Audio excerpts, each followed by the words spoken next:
प्यारे भक्तों, गणेश जी विघ्नहर्ता के रूप में जाने जाते हैं, यानी कि हर प्रकार के विघ्न को हरने वाले। गणेश भगवान को यह आशीर्वाद प्राप्त है कि वह इस संसार के हर शुभ कार्य से पहले पूजे जाएंगे, और यदि कोई गणेश जी के बिना अपना कोई भी कार्य करता है तो उस कार्य में उस व्यक्ति को सफलता नहीं मिलती। जो व्यक्ति गणेश भगवान को प्रसन्न रखते हैं वह अपने जीवन में हमेशा सुखी रहते हैं। और आज हम आपको भी गणेश जी को प्रसन्न करने का वह उपाय बताने वाले हैं जिससे आपके जीवन में कभी भी कोई भी दुख नहीं आएगा।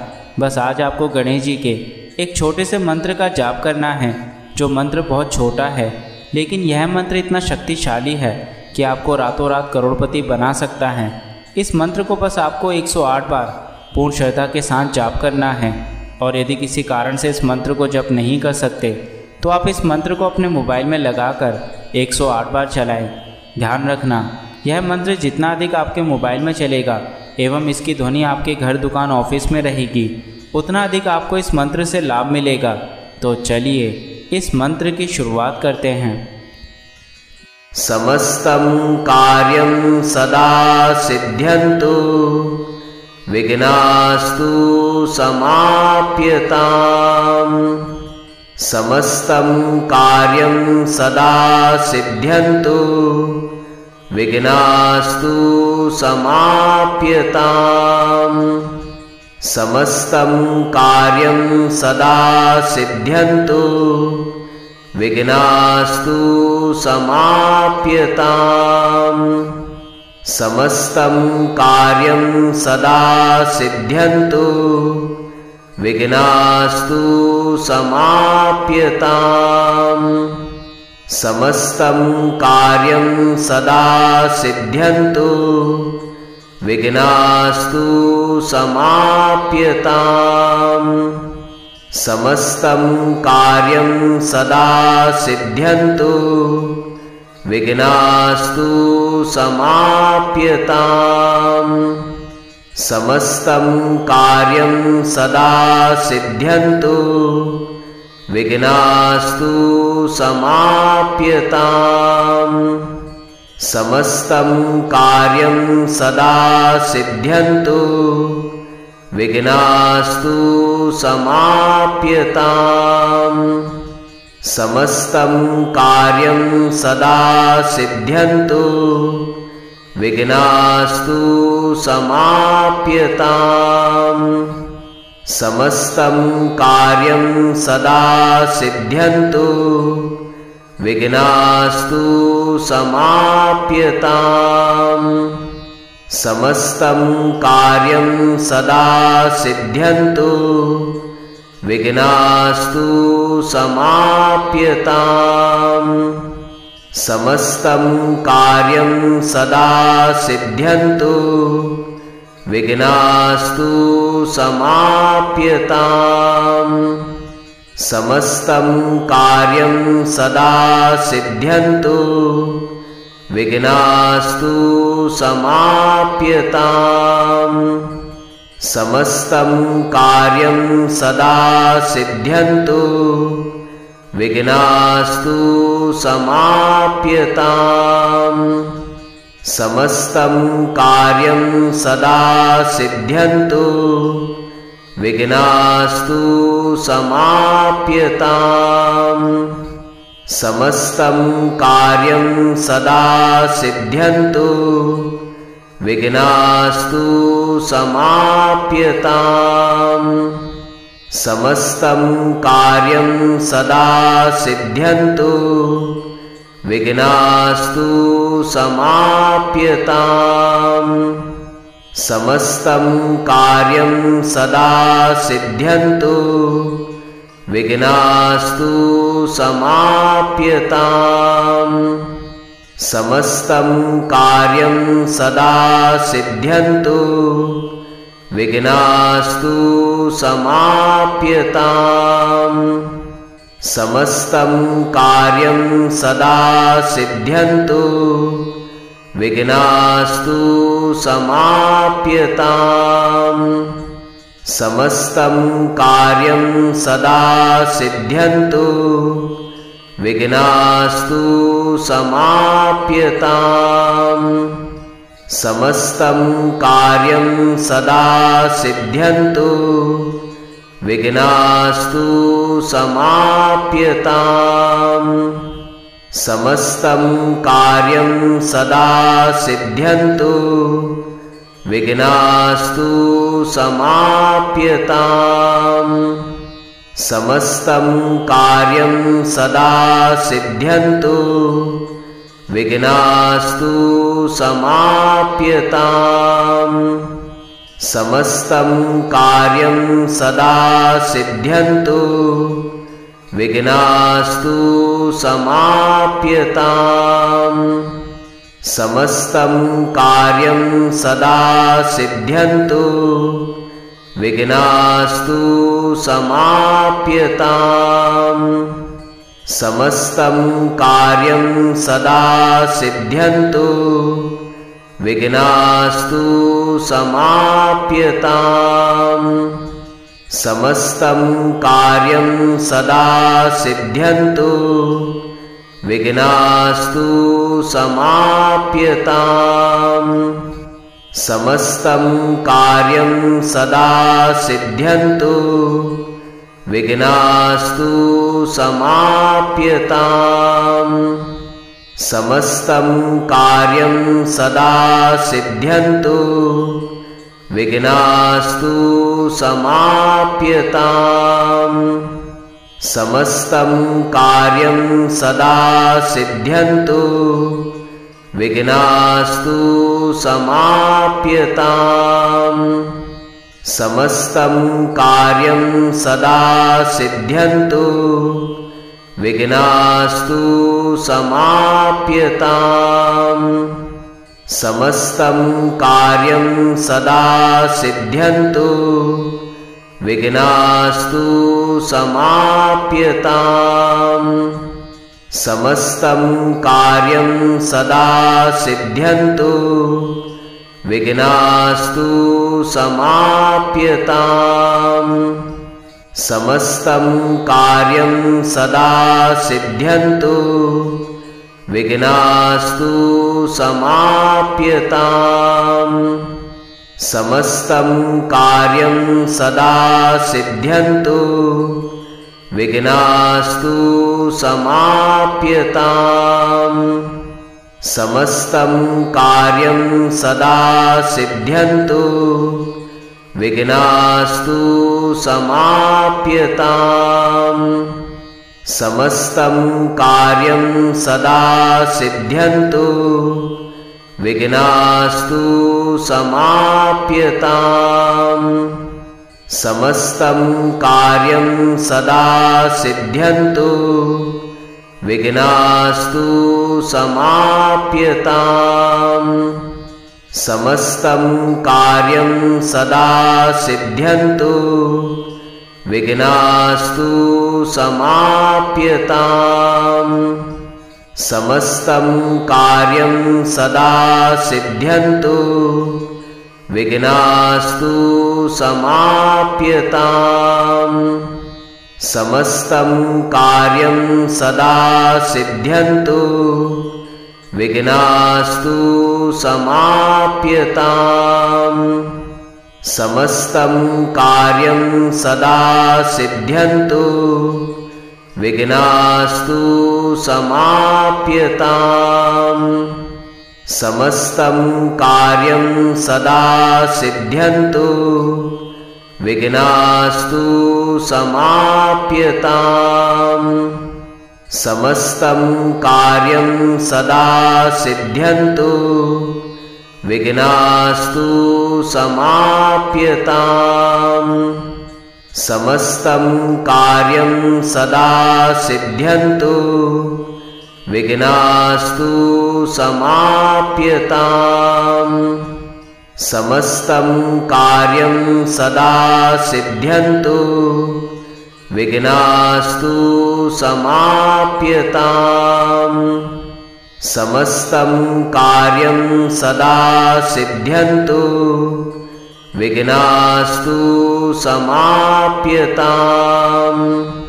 समस्तं कार्यं सदा सिद्ध्यन्तु विघ्नास्तु समाप्यताम्। समस्तं कार्यं सदा सिद्ध्यन्तु विघ्नास्तु समाप्यताम्। समस्तं कार्यं सदा सिद्ध्यन्तु विघ्नास्तु समाप्यताम्। समस्तं कार्यं सदा सिद्ध्यन्तु विघ्नास्तु समाप्यताम्। समस्तं कार्यं सदा सिद्ध्यन्तु विघ्नास्तु समाप्यताम्। समस्तं कार्यं सदा सिद्ध्यन्तु विघ्नास्तु समाप्यताम्। समस्तं कार्यं सदा सिद्ध्यन्तु विघ्नास्तु समाप्यताम्। समस्तं कार्यं सदा सिद्ध्यन्तु विघ्नास्तु समाप्यताम्। समस्तं कार्यं सदा सिद्ध्यन्तु विघ्नास्तु समाप्यताम्। समस्तं कार्यं सदा सिद्ध्यन्तु विघ्नास्तु समाप्यताम्। समस्तं कार्यं सदा सिद्ध्यन्तु विघ्नास्तु समाप्यताम्। समस्तं कार्यं सदा सिद्ध्यन्तु विघ्नास्तु समाप्यताम्। समस्तं कार्यं सदा सिद्ध्यन्तु विघ्नास्तु समाप्यताम्। समस्तं कार्यं सदा सिद्ध्यन्तु विघ्नास्तु समाप्यताम्। समस्तं कार्यं सदा सिद्ध्यन्तु विघ्नास्तु समाप्यताम्। समस्तं कार्यं सदा सिद्ध्यन्तु विघ्नास्तु समाप्यताम्। समस्तं कार्यं सदा सिद्ध्यन्तु विघ्नास्तु समाप्यताम्। समस्तं कार्यं सदा सिद्ध्यन्तु विघ्नास्तु समाप्यताम्। समस्तं कार्यं सदा सिद्ध्यन्तु विघ्नास्तु समाप्यताम्। समस्तं कार्यं सदा सिद्ध्यन्तु विघ्नास्तु समाप्यताम्। समस्तं कार्यं सदा सिद्ध्यन्तु विघ्नास्तु समाप्यताम्। समस्तं कार्यं सदा सिद्ध्यन्तु विघ्नास्तु समाप्यताम्। समस्तं कार्यं सदा सिद्ध्यन्तु विघ्नास्तु समाप्यताम्।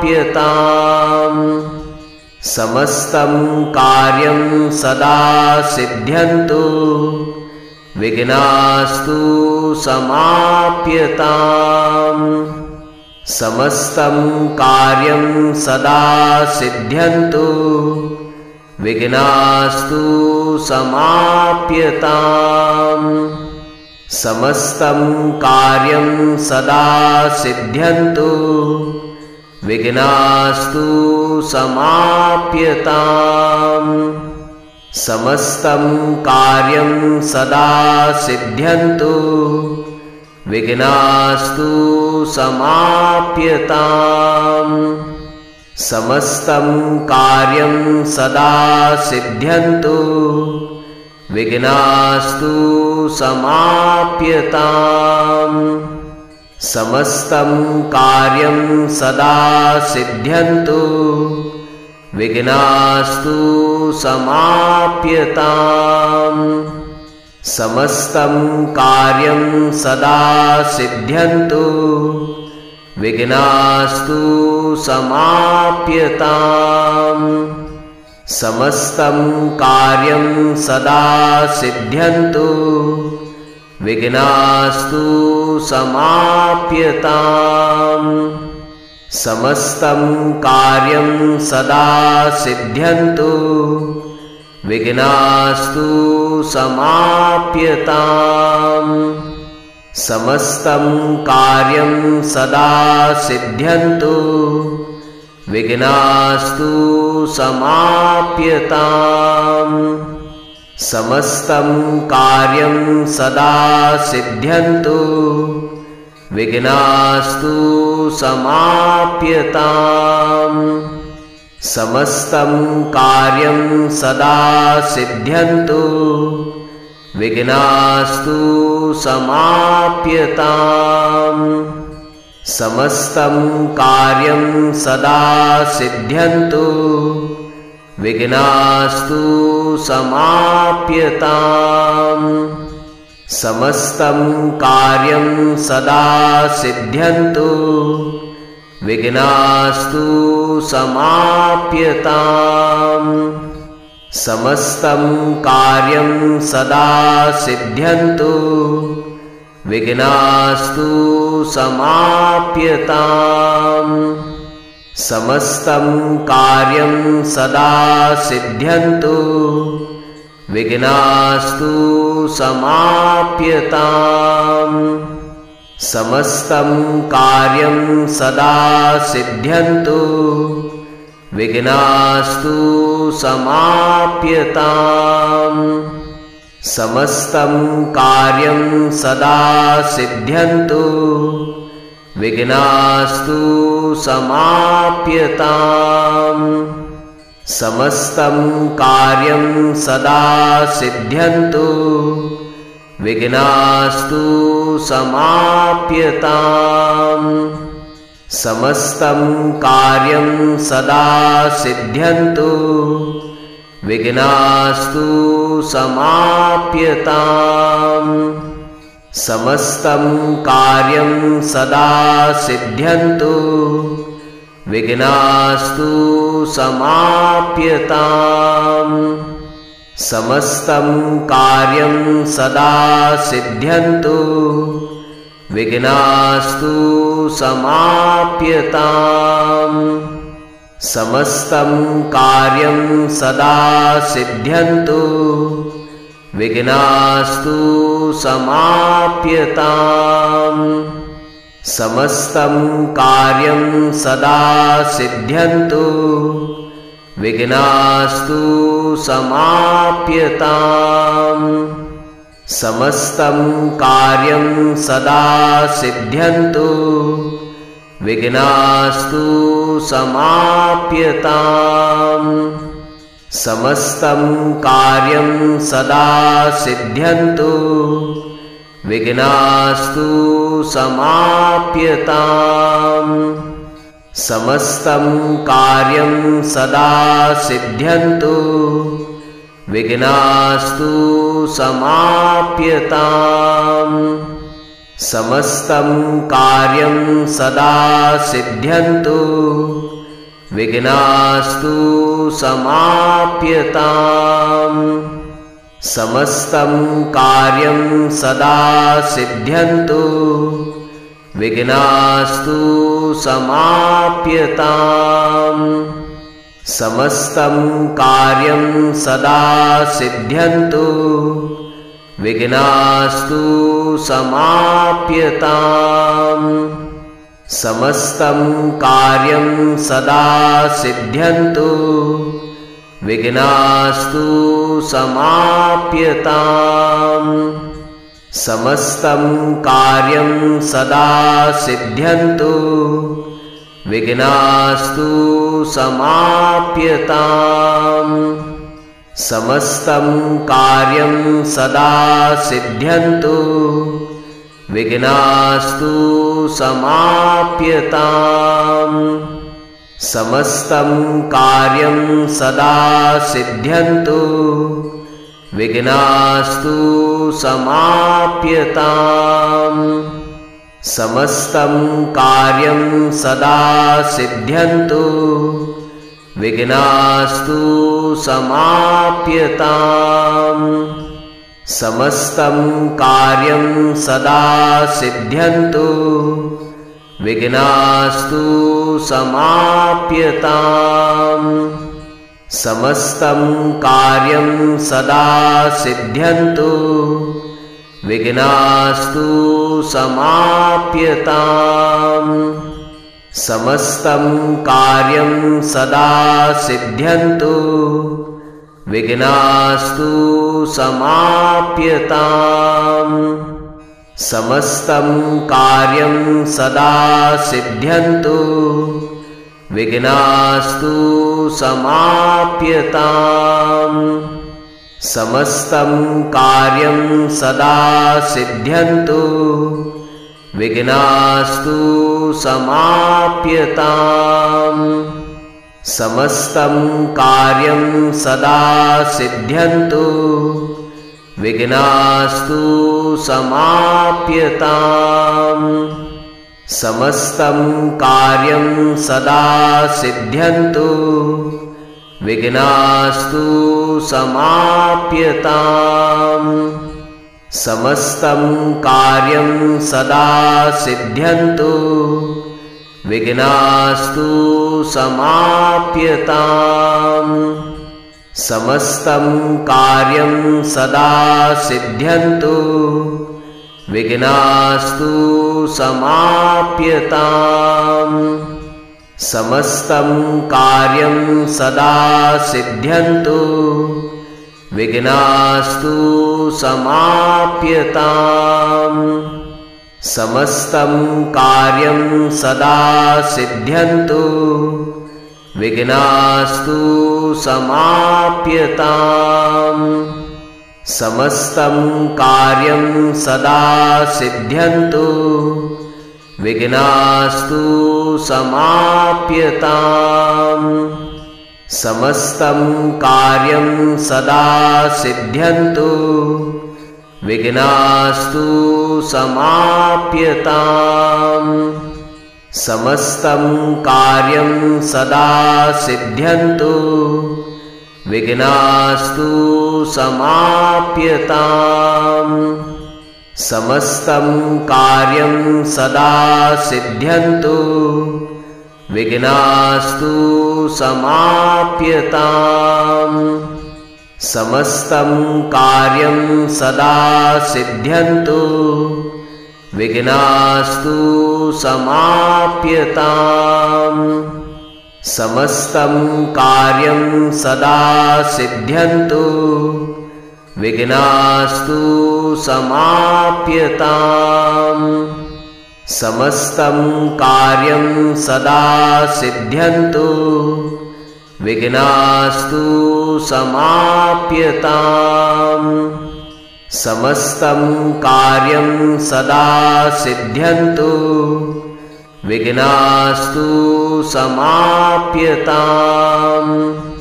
समस्तं कार्यं सदा सिद्ध्यन्तु विघ्नास्तु समाप्यताम्। समस्तं कार्यं सदा सिद्ध्यन्तु विघ्नास्तु समाप्यताम्। समस्तं कार्यं सदा सिद्ध्यन्तु विघ्नास्तु समाप्यताम्। समस्तं कार्यं सदा सिद्ध्यन्तु विघ्नास्तु समाप्यताम्। समस्तं कार्यं सदा सिद्ध्यन्तु विघ्नास्तु समाप्यताम्। समस्तं कार्यं सदा सिद्ध्यन्तु विघ्नास्तु समाप्यताम्। समस्तं कार्यं सदा सिद्ध्यन्तु विघ्नास्तु समाप्यताम्। समस्तं कार्यं सदा सिद्ध्यन्तु विघ्नास्तु समाप्यताम्। समस्तं कार्यं सदा सिद्ध्यन्तु विघ्नास्तु समाप्यताम्। समस्तं कार्यं सदा सिद्ध्यन्तु विघ्नास्तु समाप्यताम्। समस्तं कार्यं सदा सिद्ध्यन्तु विघ्नास्तु समाप्यताम्। समस्तं कार्यं सदा सिद्ध्यन्तु विघ्नास्तु समाप्यताम्। समस्तं कार्यं सदा सिद्ध्यन्तु विघ्नास्तु समाप्यताम्। समस्तं कार्यं सदा सिद्ध्यन्तु विघ्नास्तु समाप्यताम्। समस्तं कार्यं सदा सिद्ध्यन्तु विघ्नास्तु समाप्यताम्। समस्तं कार्यं सदा सिद्ध्यन्तु विघ्नास्तु समाप्यताम्। समस्तं कार्यं सदा सिद्ध्यन्तु विघ्नास्तु समाप्यताम्। समस्तं कार्यं सदा सिद्ध्यन्तु विघ्नास्तु समाप्यताम्। समस्तं कार्यं सदा सिद्ध्यन्तु विघ्नास्तु समाप्यताम्। समस्तं कार्यं सदा सिद्ध्यन्तु विघ्नास्तु समाप्यताम्। समस्तं कार्यं सदा सिद्ध्यन्तु विघ्नास्तु समाप्यताम्। समस्तं कार्यं सदा सिद्ध्यन्तु विघ्नास्तु समाप्यताम्। समस्तं कार्यं सदा सिद्ध्यन्तु विघ्नास्तु समाप्यताम्। समस्तं कार्यं सदा सिद्ध्यन्तु विघ्नास्तु समाप्यताम्। समस्तं कार्यं सदा सिद्ध्यन्तु विघ्नास्तु समाप्यताम्। समस्तं कार्यं सदा सिद्ध्यन्तु विघ्नास्तु समाप्यताम्। समस्तं कार्यं सदा सिद्ध्यन्तु विघ्नास्तु समाप्यताम्। समस्तं कार्यं सदा सिद्ध्यन्तु विघ्नास्तु समाप्यताम्। समस्तं कार्यं सदा सिद्ध्यन्तु विघ्नास्तु समाप्यताम्। समस्तं कार्यं सदा सिद्ध्यन्तु विघ्नास्तु समाप्यताम्। समस्तं कार्यं सदा सिद्ध्यन्तु विघ्नास्तु समाप्यताम्। समस्तं कार्यं सदा सिद्ध्यन्तु विघ्नास्तु समाप्यताम्। समस्तं कार्यं सदा सिद्ध्यन्तु विघ्नास्तु समाप्यताम्। समस्तं कार्यं सदा सिद्ध्यन्तु विघ्नास्तु समाप्यताम्। समस्तं कार्यं सदा सिद्ध्यन्तु विघ्नास्तु समाप्यताम्। समस्तं कार्यं सदा सिद्ध्यन्तु विघ्नास्तु समाप्यताम्। समस्तं कार्यं सदा सिद्ध्यन्तु विघ्नास्तु समाप्यताम्। समस्तं कार्यं सदा सिद्ध्यन्तु विघ्नास्तु समाप्यताम्। समस्तं कार्यं सदा सिद्ध्यन्तु विघ्नास्तु समाप्यताम्।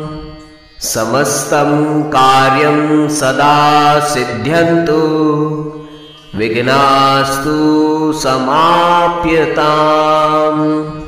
समस्तं कार्यं सदा सिद्ध्यन्तु विघ्नास्तु समाप्यताम्। समस्तं कार्यं सदा सिद्ध्यन्तु विघ्नास्तु समाप्यताम्। समस्तं कार्यं सदा सिद्ध्यन्तु विघ्नास्तु समाप्यताम्। समस्तं कार्यं सदा सिद्ध्यन्तु विघ्नास्तु समाप्यताम्। समस्तं कार्यं सदा सिद्ध्यन्तु विघ्नास्तु समाप्यताम्। समस्तं कार्यं सदा सिद्ध्यन्तु विघ्नास्तु समाप्यताम्। समस्तं कार्यं सदा सिद्ध्यन्तु विघ्नास्तु समाप्यताम्। समस्तं कार्यं सदा सिद्ध्यन्तु विघ्नास्तु समाप्यताम्। समस्तं कार्यं सदा सिद्ध्यन्तु विघ्नास्तु समाप्यताम्। समस्तं कार्यं सदा सिद्ध्यन्तु विघ्नास्तु समाप्यताम्।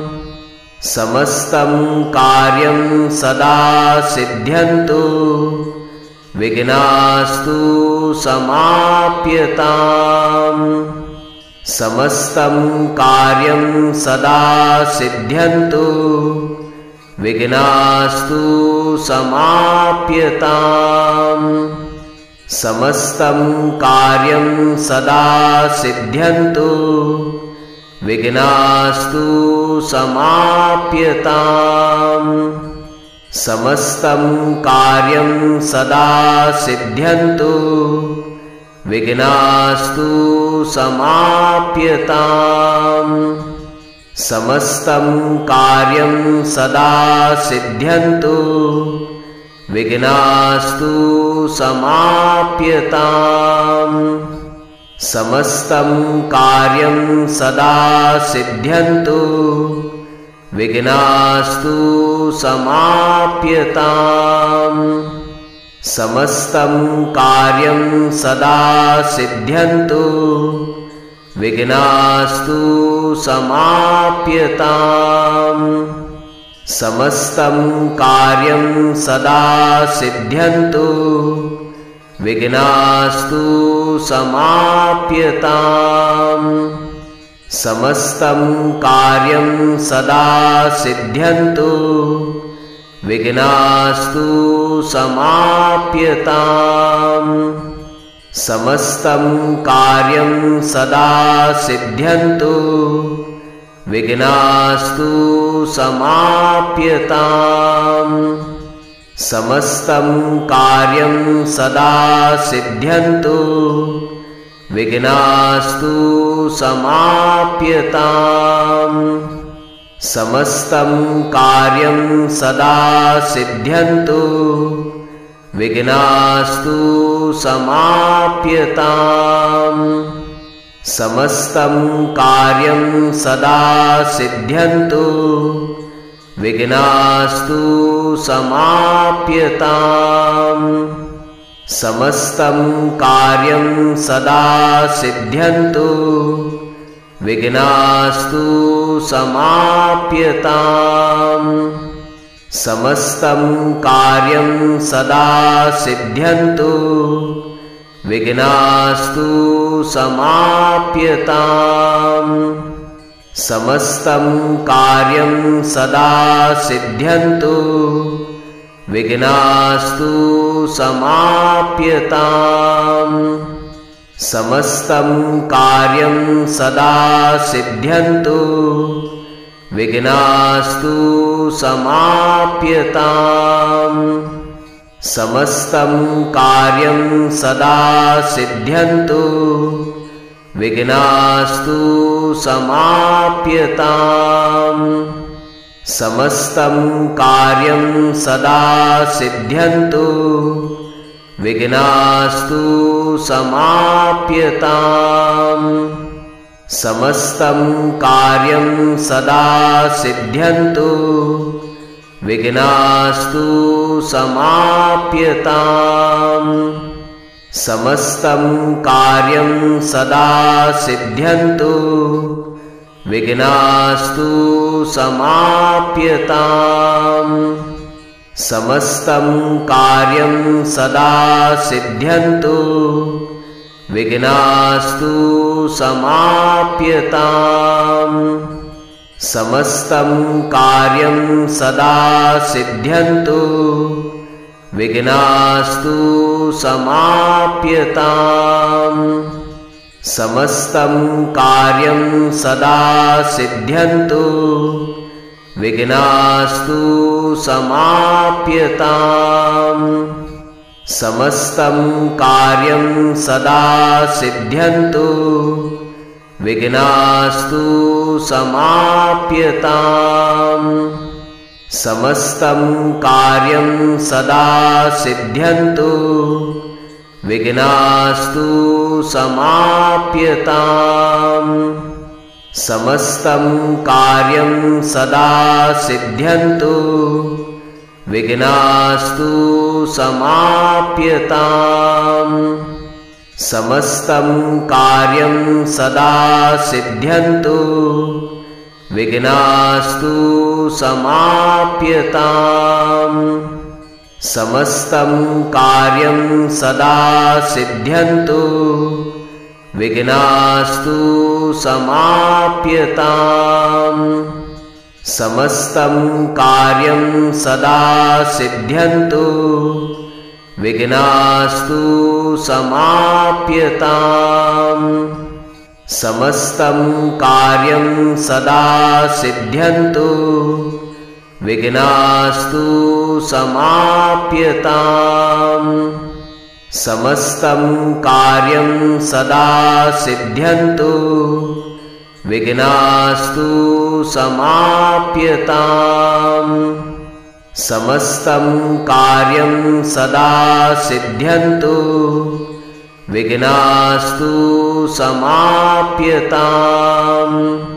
समस्तं कार्यं सदा सिद्ध्यन्तु विघ्नास्तु समाप्यताम्। समस्तं कार्यं सदा सिद्ध्यन्तु विघ्नास्तु समाप्यताम्। समस्तं कार्यं सदा सिद्ध्यन्तु विघ्नास्तु समाप्यताम्।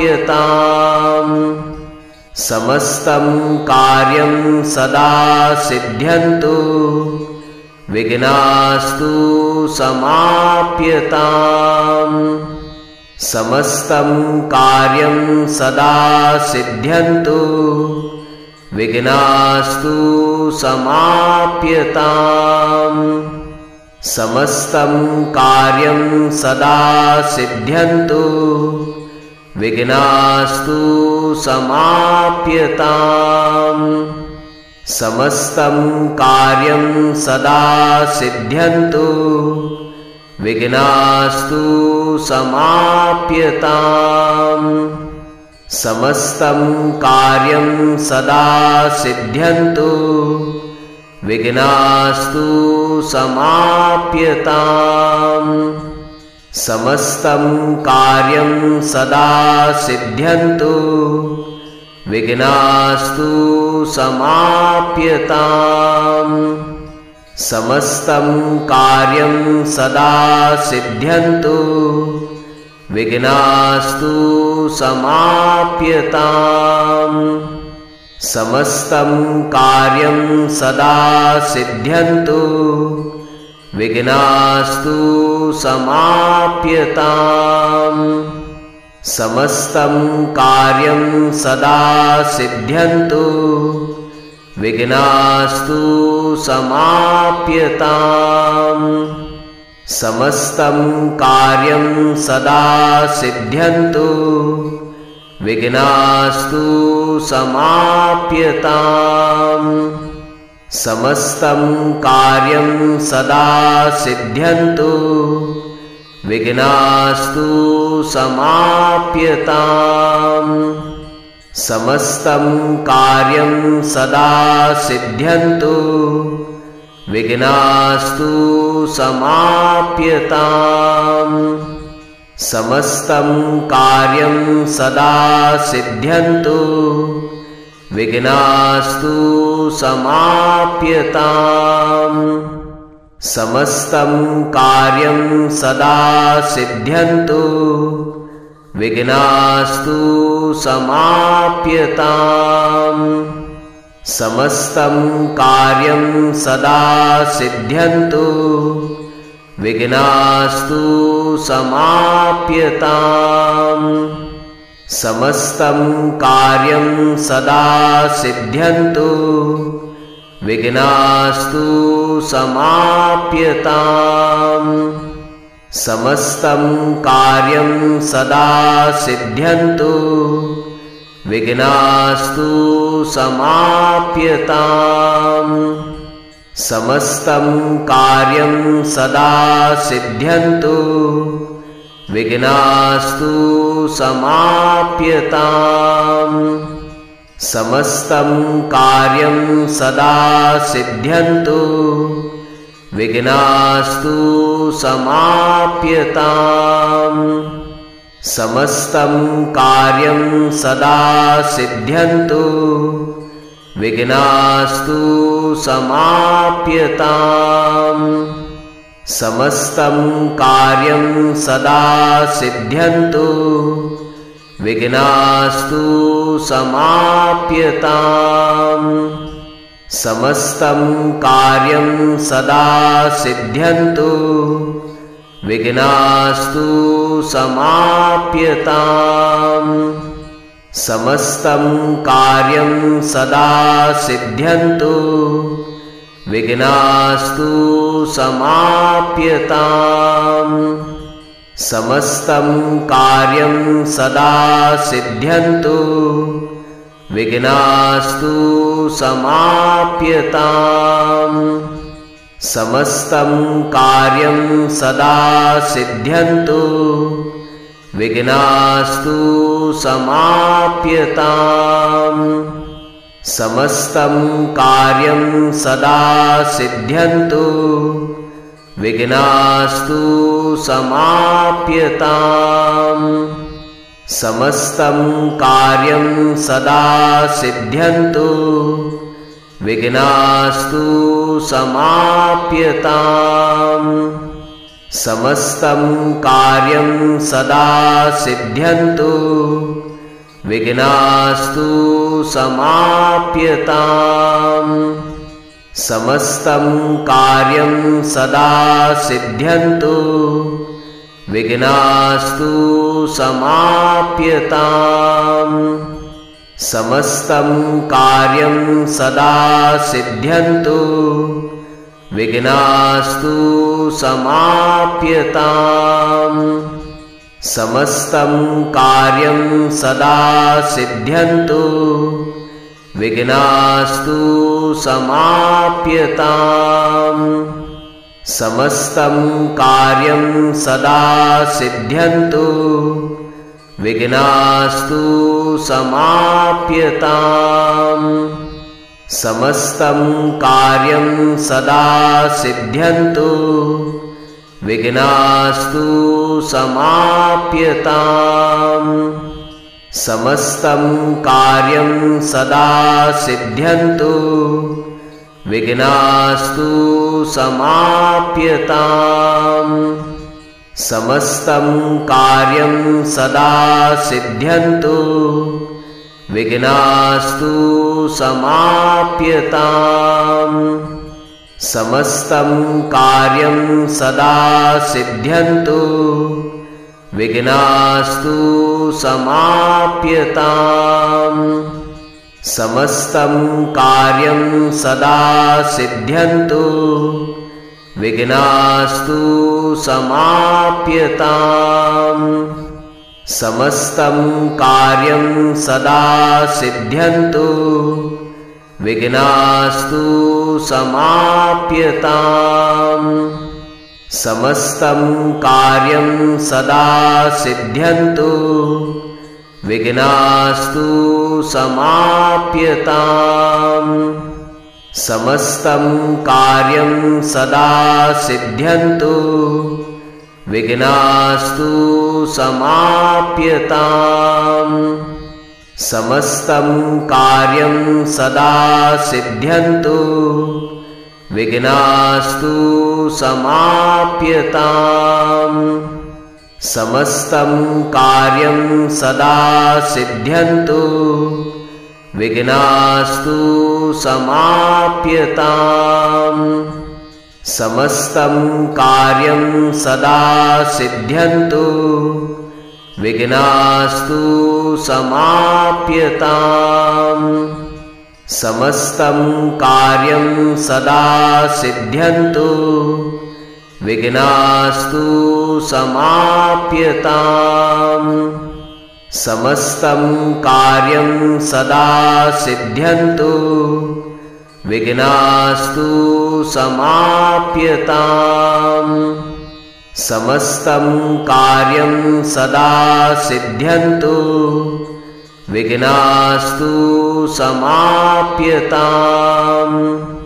समस्तं कार्यं सदा सिद्ध्यन्तु विघ्नास्तु समाप्यताम्। समस्तं कार्यं सदा सिद्ध्यन्तु विघ्नास्तु समाप्यताम्। समस्तं कार्यं सदा सिद्ध्यन्तु विघ्नास्तु समाप्यताम्। समस्तं कार्यं सदा सिद्ध्यन्तु विघ्नास्तु समाप्यताम्। समस्तं कार्यं सदा सिद्ध्यन्तु विघ्नास्तु समाप्यताम्। समस्तं कार्यं सदा सिद्ध्यन्तु विघ्नास्तु समाप्यताम्। समस्तं कार्यं सदा सिद्ध्यन्तु विघ्नास्तु समाप्यताम्। समस्तं कार्यं सदा सिद्ध्यन्तु विघ्नास्तु समाप्यताम्। समस्तं कार्यं सदा सिद्ध्यन्तु विघ्नास्तु समाप्यताम्।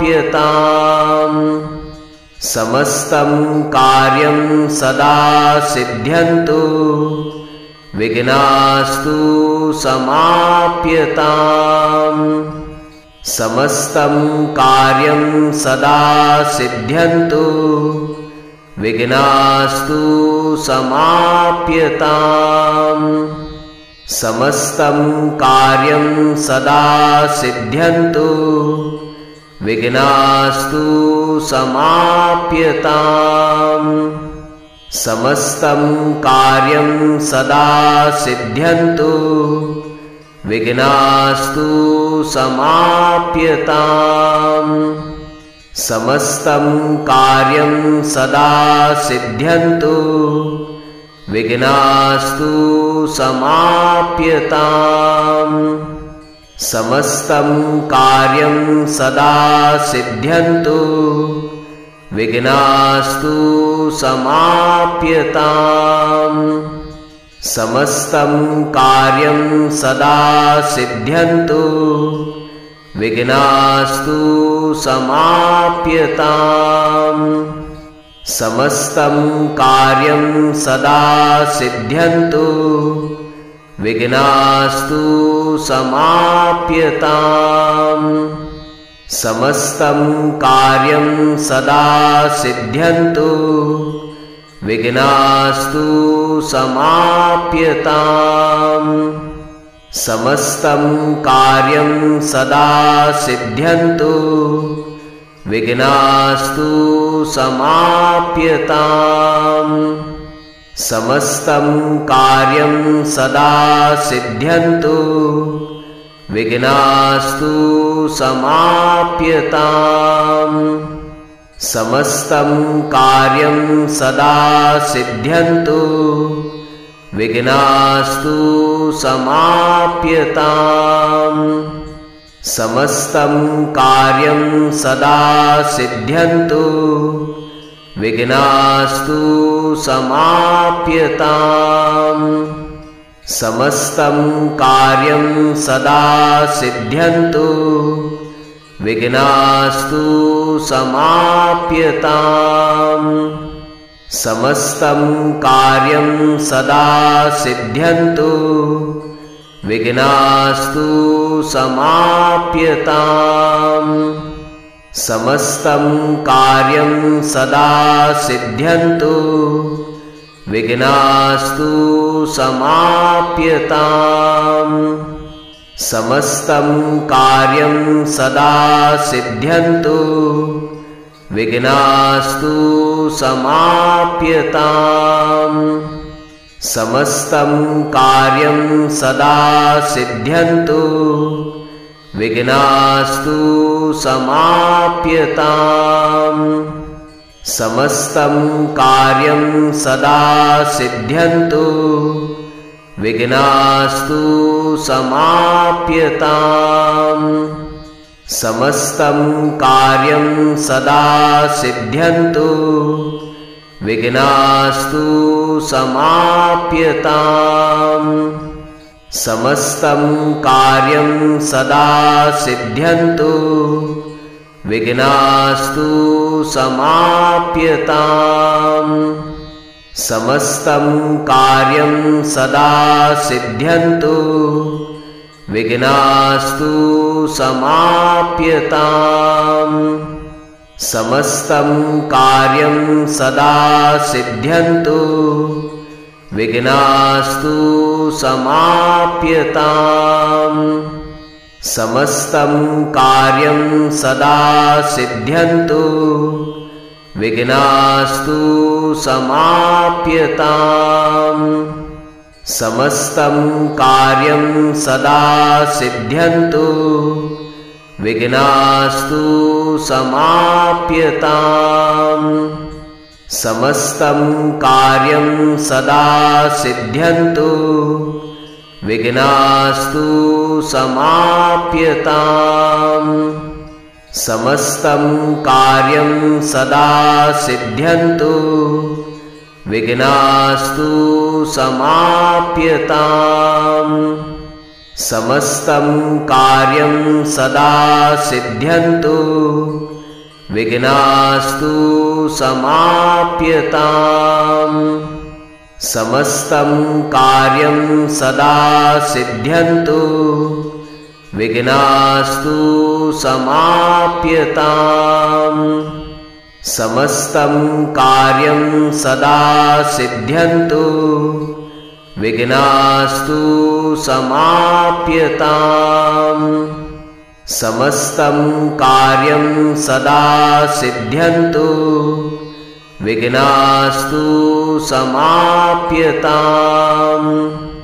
समस्तं कार्यं सदा सिद्ध्यन्तु विघ्नास्तु समाप्यताम्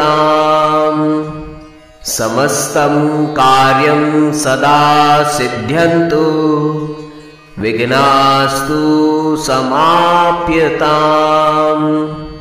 समस्तं कार्यं सदा सिद्ध्यन्तु विघ्नास्तु समाप्यताम् समस्तं कार्यं सदा सिद्ध्यन्तु विघ्नास्तु समाप्यताम् समस्तं कार्यं सदा सिद्ध्यन्तु विघ्नास्तु समाप्यताम् समस्तं कार्यं सदा सिद्ध्यन्तु विघ्नास्तु समाप्यताम् समस्तं कार्यं सदा सिद्ध्यन्तु विघ्नास्तु समाप्यताम् समस्तं कार्यं सदा सिद्ध्यन्तु विघ्नास्तु समाप्यताम् समस्तं कार्यं सदा सिद्ध्यन्तु विघ्नास्तु समाप्यताम् समस्तं कार्यं सदा सिद्ध्यन्तु विघ्नास्तु समाप्यताम् समस्तं कार्यं सदा सिद्ध्यन्तु विघ्नास्तु समाप्यताम् समस्तं कार्यं सदा सिद्ध्यन्तु विघ्नास्तु समाप्यताम् समस्तं कार्यं सदा सिद्ध्यन्तु विघ्नास्तु समाप्यताम्